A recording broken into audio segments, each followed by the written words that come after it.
Majesté, louez sa majesté. À Jésus soit honneur, louange et gloire. Majesté, suprême autorité, amour et paix coulent d'en haut sur ces sujets. Bonjour à tous, bonsoir à tous. Ô Dieu qui nous fait grâce sur cette terre, nous donne encore la possibilité d'avoir la vie qu'il nous a donnée. Cette vie qui est si précieuse, cette vie qui est extraordinaire, cette vie qui ne peut venir que de lui et de lui seul, car il est le chemin, la vérité et la vie, Jésus-Christ. Et la vie ne vient que de Dieu. Il n'y a pas de vie en dehors de Dieu. Que Dieu vous bénisse, que Dieu nous bénisse ensemble. Alors aujourd'hui, je vais vous parler du temps favorable de Dieu. Le temps favorable de Dieu. Il y a un temps qui est favorable. Il y a un temps qui est favorable. Et ce temps-là, c'est le temps de Dieu. Si on veut s'assurer que le temps est favorable pour nous, il faut aussi s'assurer que c'est le temps de Dieu. Dans 2 Corinthiens chapitre 6 et le verset 2, il est dit ceci: au temps favorable. Au temps favorable, je t'ai exaucé. Au jour du salut, je t'ai secouru. Voici maintenant le temps favorable. Voici maintenant le jour du salut. Dieu dit, au temps favorable, je t'ai exaucé. C'est-à-dire que quand Dieu dit au temps favorable, je t'ai exaucé, ça veut dire que c'était à ce moment-là qu'il fallait que Dieu exauce la demande, la prière d'une personne.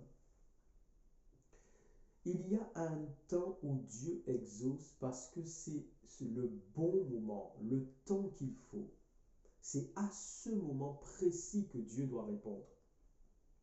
C'est ça le temps favorable. C'est le temps favorable pour beaucoup de personnes.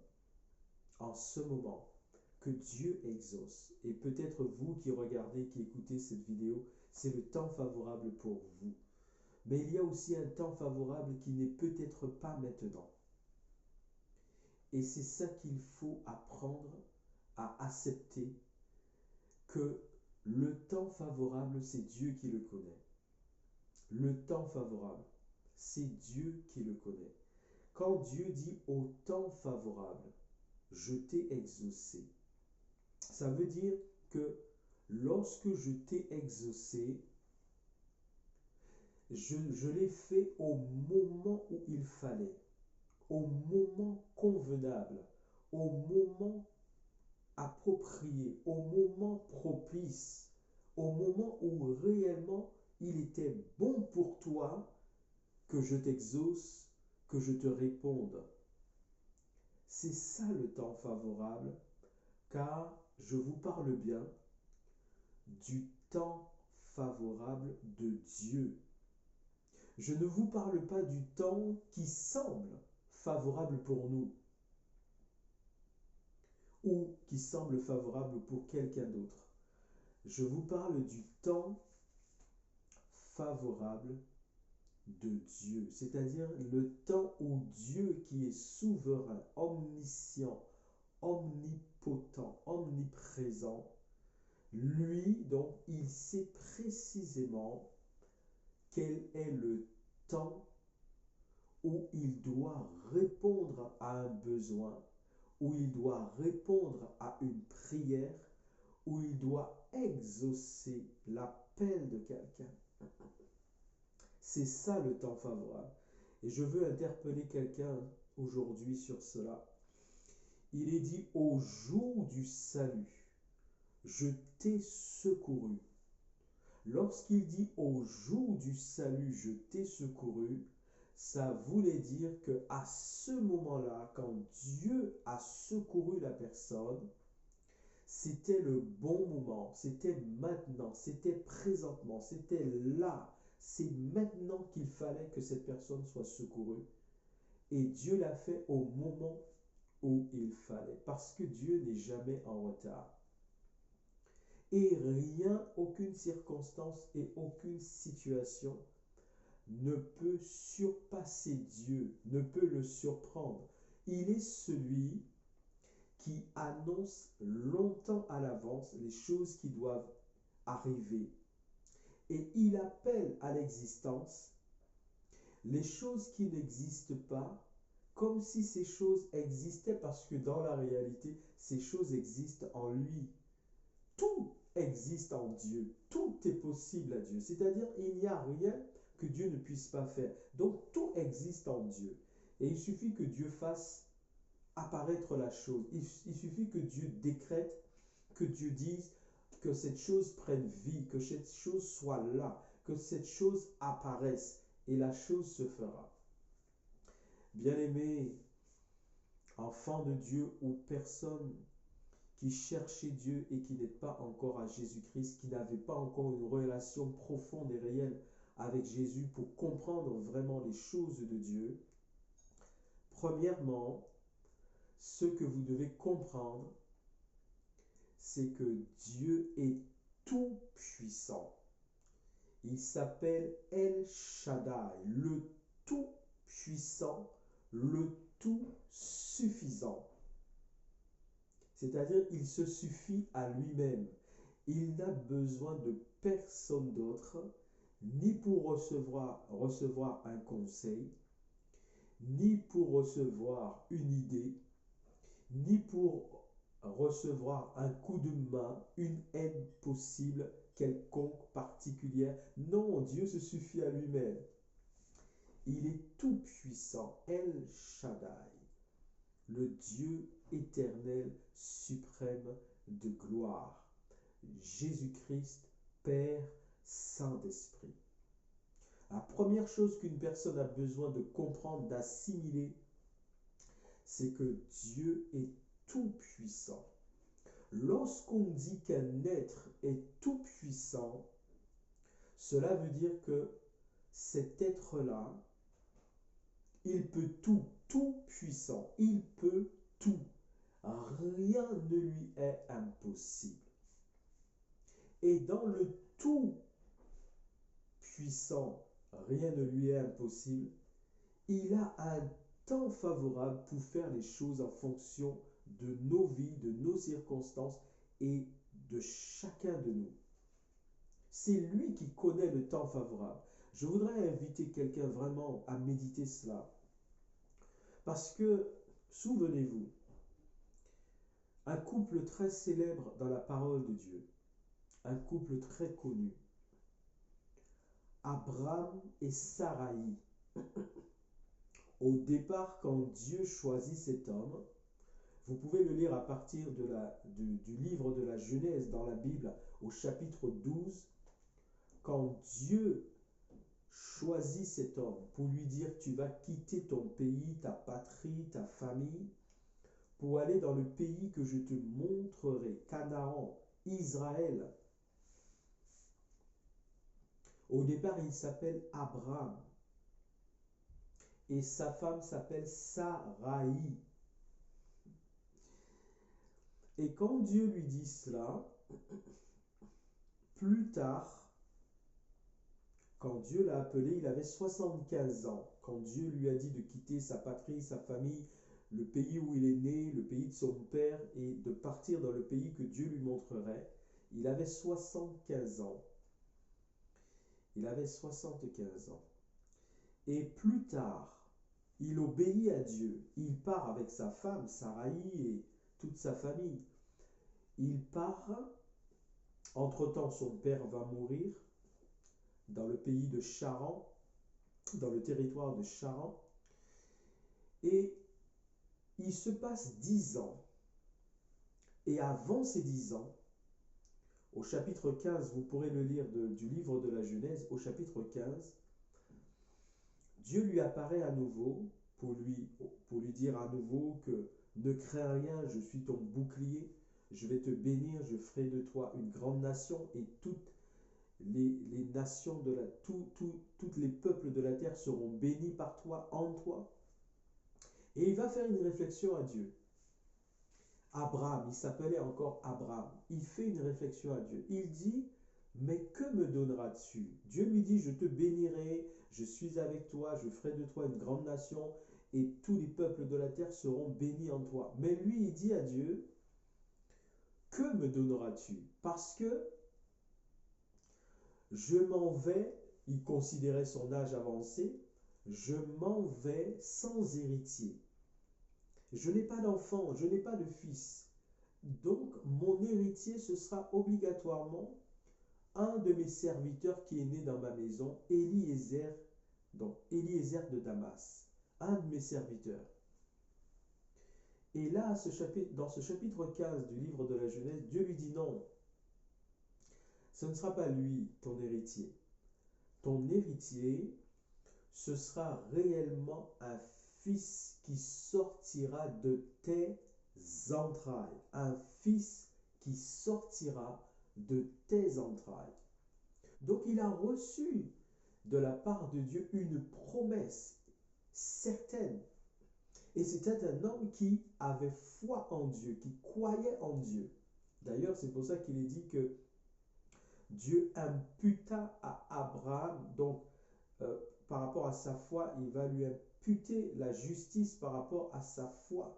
C'est-à-dire que Abraham avait confiance en Dieu. Et Dieu lui dit, ce sera un fils qui sortira de tes entrailles. Ce ne sera pas Eliezer de Damas, ton serviteur. Non, ce sera un fils réellement qui sortira de tes entrailles. Mais écoutez bien, il avait 75 ans quand il a quitté le pays de son père pour aller dans le pays que Dieu lui a dit que je te montrerai, qui est Canaan, Israël. Et entre-temps, depuis qu'il a les révélations de Dieu et les visions de Dieu, Dieu lui parle, Dieu lui a dit qu'il aura un fils, qui va le bénir. Il s'est passé 10 ans, 10 années. Il a 85 ans. Et à un moment donné, Saraï, sa femme, va lui dire, Dieu m'a rendu stérile, je n'ai pas d'enfant, Dieu m'a rendu stérile. Alors, ce que tu vas faire, j'ai une servante qui s'appelle Agar, tu vas aller vers ma servante Agar, et comme ça, j'aurai des enfants par l'intermédiaire de ma servante Agar. Et si l'on peut parler ainsi à l'époque déjà, vous voyez, c'est ce qui s'appelait les mères porteuses.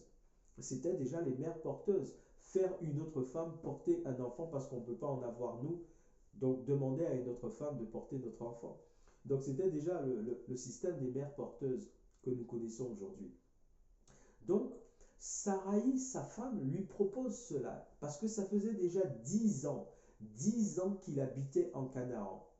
10 ans qu'il avait quitté donc son pays d'origine et 10 ans qu'il habitait en Canaan. 10 ans qu'il n'avait toujours pas d'enfant, toujours pas de descendants. Il arrivait à 85 ans. Et Saraï vient lui faire cette proposition pour lui dire, bah, tu iras vers ma servante Agar pour que nous ayons des enfants, pour que je puisse avoir des enfants. Et elle dit bien à Abraham, elle dit, car Dieu m'a rendu stérile. Bien-aimés, enfants de Dieu, ou alors vous qui n'êtes pas encore à l'évangile, mais qui cherchez Jésus-Christ, vous avez soif de Dieu, vous le cherchez, vous voulez qu'il se révèle à vous. Écoutez-moi, si vous cherchez Dieu, Dieu se révélera à vous. Parce que Dieu dit qu'il ne mettra pas dehors celui qui vient à lui. Et il dit encore qu'il se laissera trouver par celui qui le cherche. Dieu vous permettra de le rencontrer. Il y a pour cela un temps favorable. Vous le cherchez depuis un certain temps et vous ne l'avez pas encore trouvé.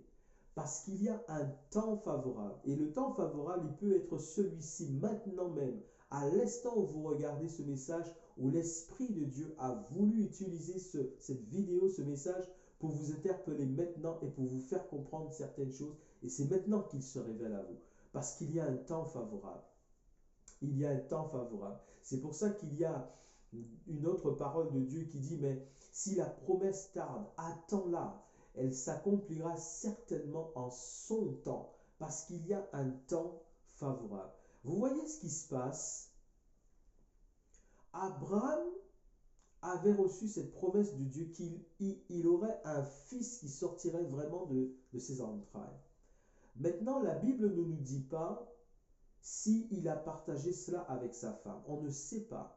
Il y a des détails que nous n'avons pas.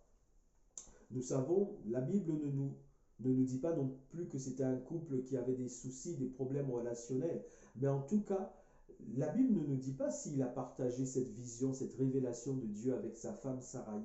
Quoi qu'il en soit, ça fait 10 ans qu'il habite dans le pays Canaan. Ils n'ont toujours pas d'enfants, ils sont âgés tous les deux parce qu'ils ont 10 ans de différence. Donc si lui, il a 85 ans lorsque Saraï lui fait cette promesse, ça veut dire que Saraï a 75 ans. Voilà, que je ne me trompe pas. Saraï a 75 ans. Donc, vous voyez ce qui se passe, c'est que lorsque Dieu nous impose une période d'attente, lorsque Dieu même nous impose certaines circonstances dans nos vies, nous cherchons à contourner ce que Dieu est en train de faire. C'est-à-dire que nous nous opposons à ce que Dieu est en train de faire. Ça arrive que nous opposions à ce que Dieu fait. Là, c'est Dieu lui-même qui avait rendu Saraï stérile. Et c'est Dieu lui-même qui faisait que pour l'instant, Abraham et Saraï n'avaient pas d'enfants. Et Dieu s'est déjà révélé à Abraham pour lui dire, tu auras un fils qui sortira de tes entrailles, ce sera lui ton héritier. Et ça fait 10 ans qu'ils habitent en Canaan. Avait-il, Abraham, partagé cela avec sa femme Saraï? On ne le sait pas. Mais quoi qu'il en soit, Saraï fait une proposition à son mari parce qu'ils n'ont toujours pas d'enfants. Ils sont âgés, ils s'en inquiètent, c'est normal, ils s'en inquiètent. Ils n'ont pas de descendants, ils n'ont pas d'héritier direct, ils n'ont pas d'enfants, ils sont âgés, ils s'en inquiètent. Et Saraï prend les choses en main. Et c'est ça le drame. Vous savez, je vais faire une petite aparté, une toute petite aparté. Le drame, c'est de ne pas respecter, observer les choses que Dieu a créées et a établies dans un ordre précis. Il y aura toujours un drame quand les choses que Dieu a créées dans un ordre précis ne sont pas respectées, ne sont pas honorées. Je vous ai dit en introduction que Dieu est tout puissant et tout suffisant. C'est lui qui nous a créés. C'est donc lui qui dicte les règles. C'est lui qui dit comment ça fonctionne. C'est lui qui dit comment avoir du succès dans notre marche avec lui parce que c'est lui le créateur. Ce n'est pas nous qui pouvons apprendre quoi que ce soit à Dieu. Donc Dieu est le créateur. Il est dès le départ à l'origine de tout. Et nous, il nous a créés, il nous a donné la vie. C'est lui qui nous dit comment ça fonctionne. Mais vous voyez, Saraï prend les choses en main. Et dans ce cadre précis, les rôles sont inversés entre Saraï et Abraham. C'est-à-dire que Saraï devient le chef. Elle prend la responsabilité du foyer et du couple. Et il est dit qu'Abraham a accepté la proposition de sa femme Saraï. C'est-à-dire qu'Abraham devient la femme à ce moment-là.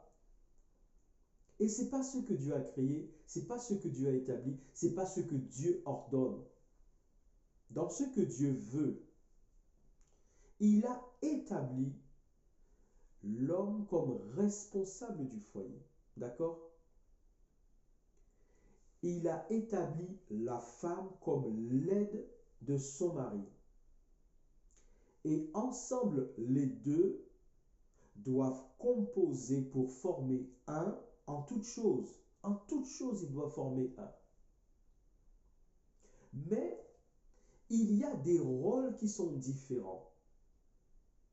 Lorsqu'on sort de ce que Dieu a établi, ce sera toujours dramatique, toujours. Saraï prend le rôle de son mari, elle prend les choses en main, elle devient le chef du foyer. Elle dit à son mari, tu vas aller vers ma servante Agar pour que je puisse avoir des enfants à travers Agar. Donc elle envoie son mari vers sa servante. Et son mari accepte, il écoute Saraï et il accepte de faire ce que Saraï lui demande de faire. Donc les rôles sont inversés. Vous voyez, il n'y a rien de nouveau sous le soleil comme Dieu nous dit. Dieu nous dit que tout ce qui a déjà été, tout ce qui se fait a déjà été fait. Il n'y a rien de nouveau sous le soleil, nous dit le livre de l'Ecclésiaste. Souvenez-vous de ce qui s'est passé dans le jardin d'Éden. C'est la même chose. C'est la même chose. Lorsque le serpent ancien, le diable, est venu vers Ève pour séduire Ève et la tenter à désobéir à Dieu et à goûter aux fruits défendus, Ève n'a pas été vers son mari pour dire « Qu'en penses-tu? Voici ce que le serpent est venu me dire. » Non, elle a pris la liberté, la décision d'agir sans consulter son mari, sans s'assurer que ce que ce serpent est venu lui dire est correct, est bon, est bien. Elle a pris la décision. Et lorsqu'elle a goûté à ce fruit défendu, qu'elle le propose à son mari Adam, lui-même, au lieu qu'il soit ferme pour dire mais qu'as-tu fait ou on ne doit pas faire ça, non, Dieu nous a défendu de le faire dans son rôle de mari, de responsable, parce que c'est ça le chef, responsable. Au lieu d'être responsable pour dire à sa femme non, on ne doit surtout pas faire ça, lui-même il suit sa femme, il écoute sa femme et il touche aussi aux fruits défendus. Vous voyez, à chaque fois qu'on déshonore Dieu en n'observant pas ce qu'il nous demande, en ne l'écoutant pas, en inversant l'ordre établi des choses que Dieu a établies, il y aura toujours la catastrophe. Et c'est ce qui va se passer parce que Agar deviendra enceinte, mettra au monde un fils qui s'appellera Ismaël. Et Ismaël, aujourd'hui, nous en entendons parler encore dans les actualités d'aujourd'hui, dans ce qui se passe, dans la guerre qui se passe aujourd'hui entre Israël et la Palestine.